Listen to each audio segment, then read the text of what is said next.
ang kanyaw ng mga Kastila. Lalaban tayo hanggang sa huling hininga. 3 buwan na po kaming hindi tumatanggap ng sahod, Padre. Kailangan din po naming mabuhay at bumuhay ng pamilya. Awa! Na po ang paghihirap ninyo sa amin. Anong klaseng Panginoon ang meron kayo kung walang halaga ang aming buhay? Sino ka para hamunin ang pamamalakad ko? Sinabi kong hindi pwede. Parang awa na po, Padre. May sakit po ang anak ko. 20! Ikulong yung demonyong ito! Nyo, magnanakaw, manggagahasa, at mamamatay tao!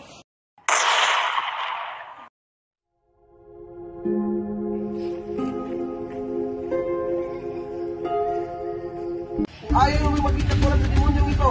Matuto kayong tumunod sa mga utos ko. Naging aral ito sa inyo. Mga Indio! Gregoria, kailangan na natin yung umalis. Pinaghanap na tayo ng mga gwardiya sibil. Ano? Oo, kailangan natin umalis. Pinaghanap na tayo ng mga gwardiya sibil. Para arestuin. Bilisan mo, Gloria!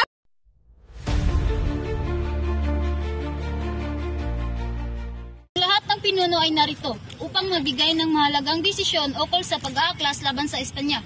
Unti-unti ang napupuksa sa ating samahan.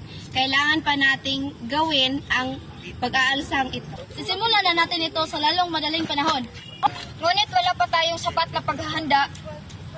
Tayong mga katutunero lamang ang mapupuruhan sa gagawaing himagsikan.